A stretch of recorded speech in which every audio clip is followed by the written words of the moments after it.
voltamos aqui com vocês, na minha, na nossa, na sua, etc. e tal, Teresópolis. Eu estou gostando de ver que os telefones não param de tocar. Isso é sensacional, as pessoas perguntando, e a gente não pode deixar de colocar as perguntas, né? É óbvio que nós vamos ter que, infelizmente, não dará tempo de colocar todas, mas o primeiro a ligar foi o Marcelo da Beiralinha. Marcelo da Beiralinha, muito obrigada pela sua participação. É assim realmente que você tem que fazer, participar, ter a chance de ligar e de perguntar aquilo que você tem vontade de perguntar. Afinal de contas, o time que está aqui é um time que está com a cara limpa, né? O que o Marcelo quer saber é se é ético o salário do político. É isso, Marcelo? Será que o doutor Nelson poderia começar nos respondendo? Vereadores e assessores. Doutor Nelson. Primeiro, Margarete, eu queria fazer um diferencial. Você falou do radical ethos, que deriva a palavra ética, do que seria ético e do que é moral. Nós temos que ter esse diferencial na cabeça.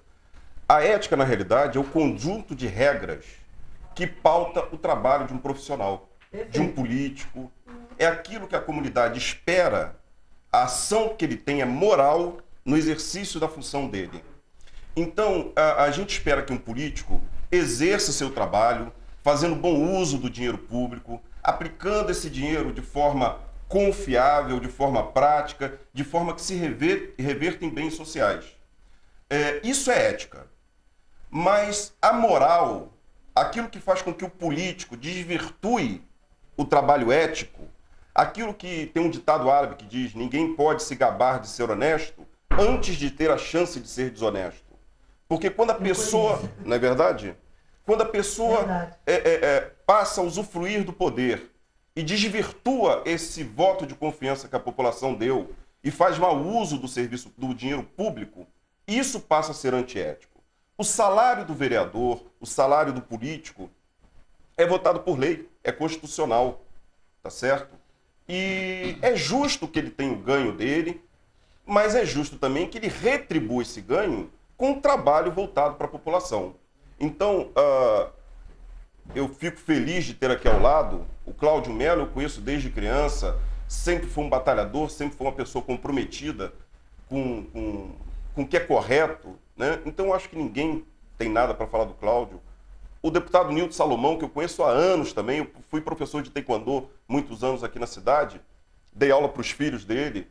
Então, eu tenho a tranquilidade de dizer que ninguém melhor para falar de ética, para falar de salário do que esses dois e do que o nosso prefeito, vice-prefeito, Robertão. É só a gente diferenciar moral e ética. Ética é conduta de regras. Moral é falta de caráter. Muito bem colocado. Margarete, é muito interessante quando o Cláudio traz a discussão da ética para a sociedade como um todo. Claro que a gente tem que focar aqui os políticos, porque é o tema do programa.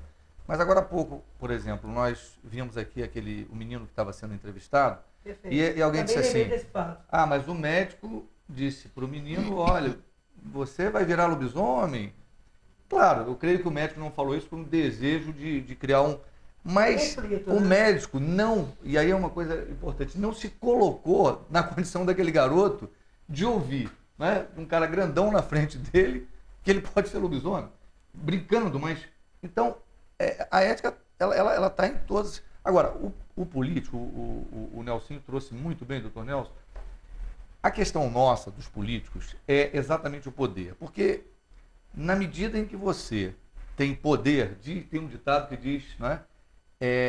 Dê poder a uma pessoa para você realmente conhecer quem é essa pessoa. Essa é a questão chave, porque o poder é fascinante, né? O poder traz as vaidades, o poder traz muitas vezes a arrogância. Corrompe. O poder traz um problema que eu considero do campo da psicologia, que é aquelas coisas que às vezes você tem, né? As pessoas têm uma rixa entre um e outro e tal, aí quando tem o poder, usa para massacrar, para vingança. Então, o poder, ele, vamos dizer assim, ele expõe o ser humano, né, Cláudio? Ele coloca ali o ser humano exposto, aí você começa a olhar. Por isso que a gente sempre defende a questão da história, na política, que se analise sempre a história. Aí alguém diz assim: bom, mas quem não tem história ainda está entrando... mesmo uma pessoa que está começando na política, tem uma história. É bom sempre isso, todas as recomendações do campo ético recomendam isso. Quem é a pessoa, como é que agiu, tal, por quê?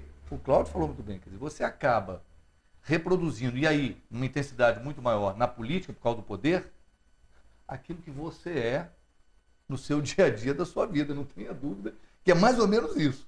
Não é, Robertão? Não sei se você concorda, mas eu entendi perfeitamente o que vocês falaram e eu gostaria de saber o seguinte. Então, quando uma oposição ela é feita de maneira pautada, ideologicamente, dentro dos parâmetros que nós entendemos que sejam parâmetros éticos, morais, ela é construtiva, é isso, Claudinho? Ela é construtiva. Sem dúvida, eu acho que... A oposição, desta forma, é uma oposição construtiva. Não, eu acho que a oposição é fundamental na democracia. Eu acho que não é exatamente, não existe... Ninguém é dono da verdade. Por mais bem intencionado que qualquer gestor público esteja, ele pode estar cometendo algum equívoco. E a oposição, quando ela é feita com seriedade, é muito bem-vinda. Né? Porque se o objetivo maior é o bem comum, nós temos que, se nós cometemos algum equívoco, se formos corrigidos pela oposição, vamos aplaudir. Isso a oposição pode construir. Margarete, aliada. Bastante, né? A oposição bem feita por pessoas sérias, por homens e mulheres comprometidos com a ética, comprometidos com a verdade, a oposição constrói. Porque muitas das vezes quem está no poder, quem está dirigindo, se perde, porque você sabe que em torno do poder é como se fossem astros, né?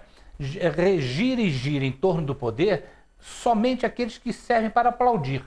A verdade é essa.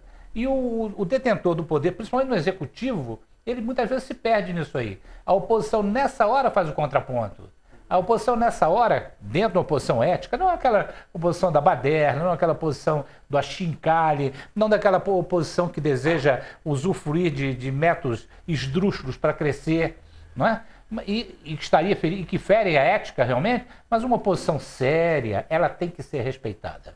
E os homens se respeitam no momento em que, um pós-situação, outra oposição, eles se respeitam quando o respeito é recíproco. É mútuo, é verdade. É por aí. Margarete, eu acho que esse é o principal da ética, respeitabilidade. E com certeza, com certeza. O Robertão falando, o Robertão, a gente pode dizer que é um professor nessa questão. E eu vou citar uma história nossa que eu aprendi com você.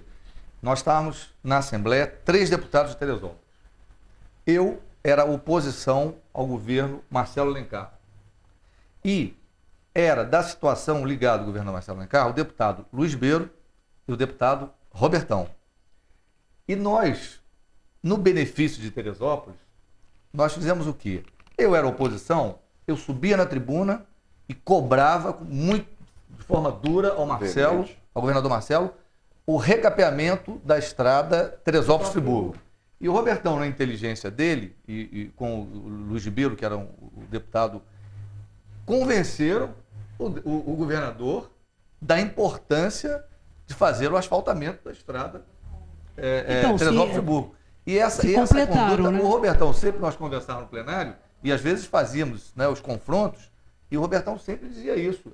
Essa é a forma inteligente da gente obter o benefício para o cidadão, que acabou acontecendo, né, Robertão? Foi isso?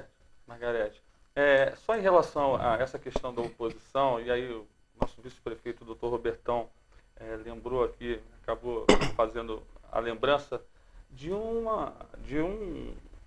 do Santo Agostinho. Eu acho que se todo gestor público lembrar de Santo Agostinho, né, ou seja, essa questão da bajulação, né, Santo Agostinho dizia o quê? Que ele preferia aqueles que o criticavam do que aqueles que os bajulavam, porque o corrompia. Então, na verdade, eu acho que esse princípio, se o gestor público tiver ele sempre ao lado, não digo que seja sempre, porque às vezes realmente existem elogios sinceros e realmente aplausos de uma política acertada, e a gente sabe que o poder tem isso, o deslumbramento, a bajulação. É verdade. Mas tem que se tomar cuidado, Cláudio, com a oposição oportunista.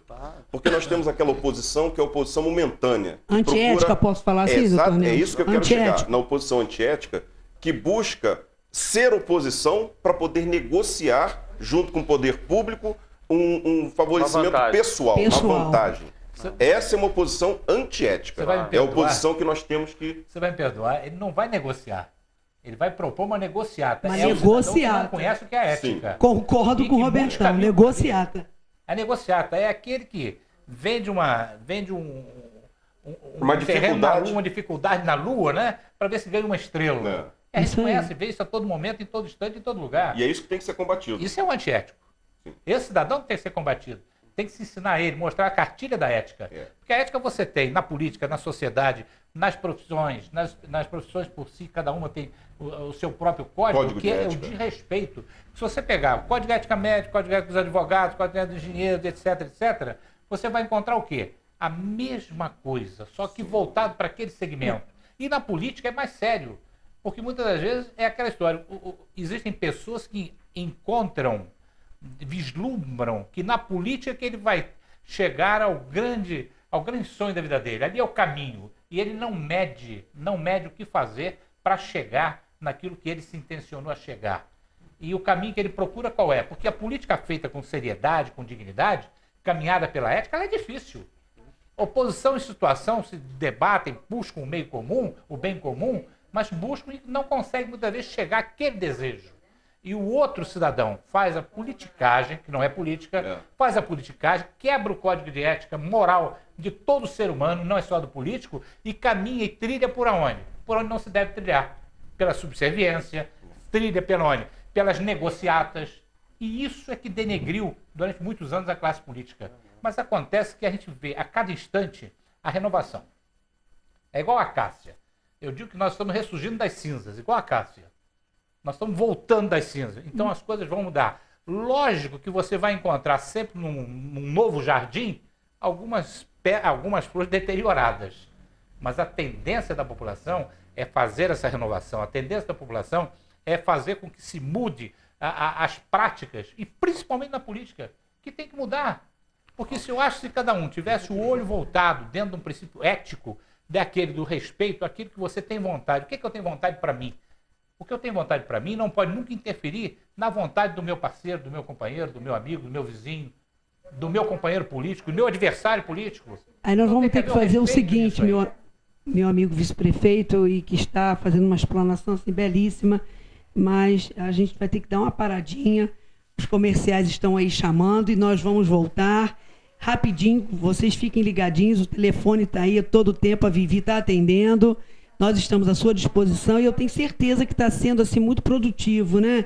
Esse nosso encontro, esse nosso bate-papo, que, olha, eu vou dizer para vocês, eu estou tomando uma grande aula hoje também com essas pessoas que estão aqui ao nosso lado. Então você fique sentadinho aí e passe a cobrar isso do seu político. Seu político tem que ter ética, ele tem que saber caminhar sobre o caminho da verdade, da justiça, visando a nossa cidade. Não é ficar fazendo politicagem, como o Robertão falou, não. Política é uma coisa, politicagem é outra, completamente diferente.